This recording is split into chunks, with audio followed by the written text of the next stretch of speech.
Have you ever wondered about the law of karma and how it really works? We will be diving into that in this third lesson of the Raj Yoga Foundation course today on the Spiritual American.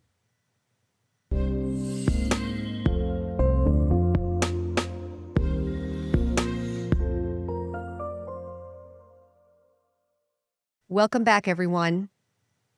Today, as you heard, we're going to be talking about karma, but we have done karma at least twice on the channel already. So I'm going to refer you back to episode 8 and episode 32, the red pill of karma and karma 2.0. I'm going to cover those today. Usually it takes me about an hour and a half to cover the basics of the law and philosophy of karma. But today, to do the third lesson of the course, I'm going to cover 3 main ideas. And it's going to be quick, but like I said, please go back and review those other videos to get more depth of understanding. The first point is the red pill of karma. Normally, when people talk about karma, they talk about maybe negative things and negative outcomes for people, like you did something to me, you're going to get karma back for that, and so forth. The first point about karma is that karma is a machinery. It's not about right and wrong or punishment or getting back. It's a machinery. Whatever energy and action and thoughts and attitudes I generate that go out into the world, I'm going to get them back in exactly the same quality and quantity that I created them. It's a law, like gravity. So it's not really a punishment. It is a law. So I wouldn't say that if gravity is bad, like if I fall down, I wouldn't blame gravity because gravity is a law that we need to work within. So first of all, that's the law of karma. It's a machinery. It works whether we're aware of it or not, whether we're paying attention to it or not, it's working. So what's the red pill of karma? The red pill of karma means that I'm 100% responsible for my life. I would like to give more gravitas, but this episode is going to be an outline. You got to go back to the other episodes to get deeper explanation. But the first point is the red pill, which is I'm 100% responsible for my life. Does that mean I'm responsible for other people's behaviors? No. Am I responsible like I deserved to get abused or something like that? No, not like that.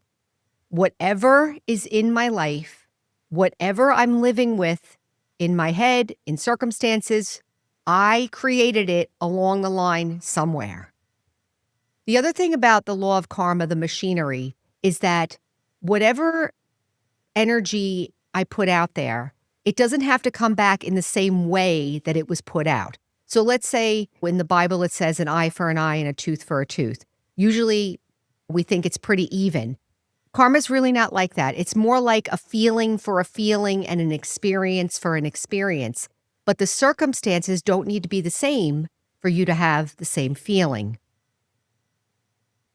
So if I hit you and you felt really humiliated, then maybe later on I would feel humiliated, but maybe not because somebody hit me. I might feel humiliated for some other reason. So that's how that works. So the red pill, I'm 100% responsible. So what's the benefit of taking 100% responsibility? So for instance, if I'm in an unhappy marriage, I'm the one that said I do. It's good to take responsibility because then I'm facing the circumstances squarely with the idea of mastery. I want to be able to master my life and my situations. Now, the 100% responsibility, if I have stage 4 pancreatic cancer and I say, okay, I'm taking 100% responsibility, does that mean that the cancer is going to be cured?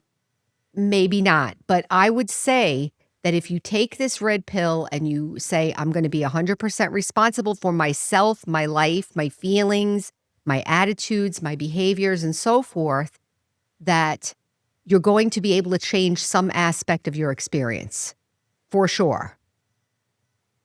So that's the first point. Second point of karma is taking responsibility for my feelings and my inner world in the moment. So what does that mean? We had a student one time who was taking the class, and she took the karma class, and she was having a fight with her husband. Normal for her. She was having a fight with her husband. And in the middle of the fight, she realized, like she saw that she was the one that started the fight. She really noticed it for herself.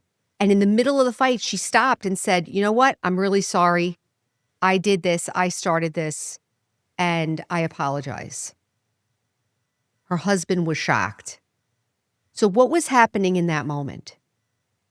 This is the second point of karma. She's taking responsibility for her behavior, her feelings, her thoughts, her intentions in the moment that they're happening. And she's able to make a choice. Do I keep doing this, or do I stop, or do I shift it? This is a little bit deeper level of karma. Because the first level, you're looking at it like, okay, what's going on in my life? The second level, it's like in real time. I'm noticing what I'm doing and taking responsibility for myself. Another example is, let's say I had a fight with somebody at work, and then afterwards I have some hard feelings, and maybe I'm walking down the hall and I see that other person, and then I turn the other way quickly and I walk away. This happened to me, so I'm giving this example. But I remember turning away and thinking, wow, am I like letting myself be scared of this person? What's going on with me? So it was kind of after the fact, but I was still in the moment, that noticing what I was doing and saying, wow, I really don't want to be afraid. And what is going on? Well, I had to look and see. I was feeling jealous. I was feeling nervous. I was feeling a little bit humiliated for whatever reason, whatever had gone on with us before. But then I was able to start taking care of my own feelings and realizing I don't want to walk down the hall afraid of people. So I can start taking responsibility for my own karma, my own thoughts, my own experience. So that's the second point. Those 2 points are much more in-depth explained in those 2 episodes. So if you're interested in listening to it a little bit more to get more of a handle on it, go listen to those 2 episodes. The third point is the one I'm going to focus on in this video, and that is finishing karma. How do I finish karma? And what does it mean to finish karma? Karma, the word karma just means action. So it's not like I'm finishing anything physical, but usually when we talk about a karma, we're talking about something that's burdening me. Like, let's say I'm in a bad relationship, I break up with the one person, and then I end up being in another relationship with this different person, same type of relationship. So I'm perpetuating the karma, I'm perpetuating the feelings and the attitudes and the thoughts and the experiences in the next relationship. That's what I want to finish. I don't want to bring that forward anymore. So how do I finish these things? And by the way, karma is not only negative, karma can also be positive, meaning that karma also is a good thing. If you have wealth, that's also your karma. If you have health, that's also your karma. If you have a good job or good relationships, that's also your karma. So again, we're focusing on the negative because that's the one we really want to transform, but I'm sure we enjoy all our positive karma aspects, each of us. So when we're talking about finishing, I've noticed that there are certain areas of my life that I don't want to continue. How do I finish them? How do I finish those patterns? Well, I need to watch them, first of all. And one thing I wanted to say here is that we have to get part 2, the second one, where I'm watching it in real time and being able to shift my attitude or shift my energy or shift my behavior in real time. That's the practice that's going to shift the karma and finish it. So for instance, for me, if you're watching this channel, you know that one of the big things at work was that I had a big disappointment at work years ago when I didn't get a promotion that I was trying out for a job, and I didn't get it. And it was very, very devastating because I had a lot of negative self-talk. Had nothing to do with the job necessarily. One job shouldn't necessarily make somebody feel devastated for 5 years, but for me, I had a lot of negative self-talk. And that is the karma that I needed to finish. And it took me a long time. I was blaming the job. I was blaming my boss. I was feeling sorry for myself. I was brooding. I was all that negative internal turmoil was going on for a long time. What helped me to get over that was to watch it, was to do meditation, was to try to work through each of those feelings and try to transform them. Is it true that I'm no good? No. Is it true that they hate me? No. Is it true? Like, I really had to, little by little, work through to gain my strength. It took a while. That was a heavy one. There are lighter ones that maybe won't take too much time. But one thing I can tell you is there are two ways of knowing if the karma is finished. One way of knowing is your mind becomes very quiet about it.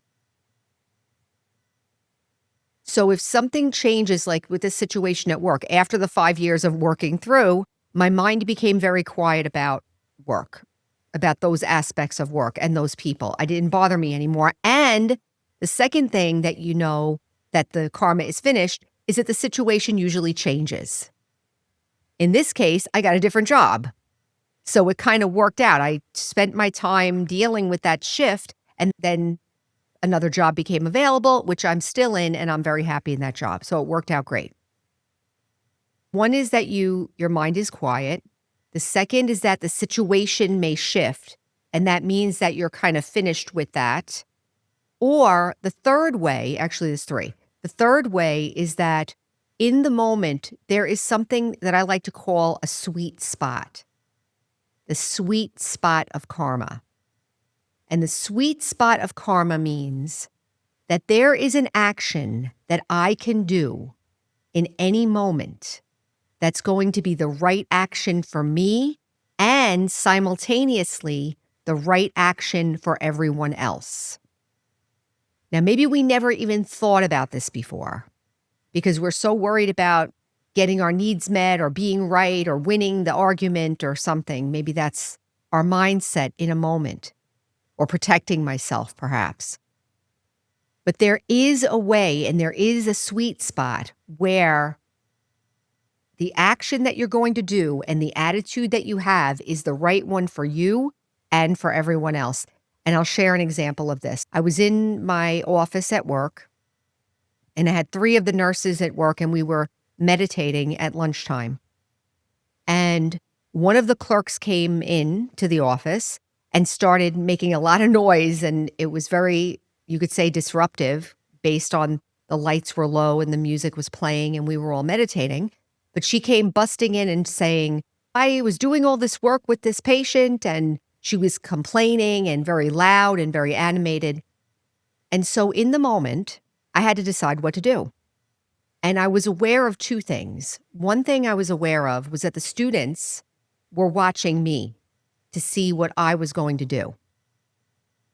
Second thing was, I knew that I didn't know what to do. I knew that by saying like, oh, you're disrupting, could you come back later? I knew that wasn't the right thing to do. So I didn't really know what to do. So I went silent. I used the power of silence. And in the power of silence, I just went silent and I just listened. And as I was listening, subtly I could hear what she wanted. And what she wanted was to be validated. So whatever her behavior was and whatever the circumstances were, she wanted to be validated. And when I heard that, it was very subtle. I said, I am so happy that you came in here. You did such a great job. Thank you for telling me that. Wow, you really went above and beyond. Thank you so much for coming in and letting me know." And she said, "Okay, bye." And she walked out.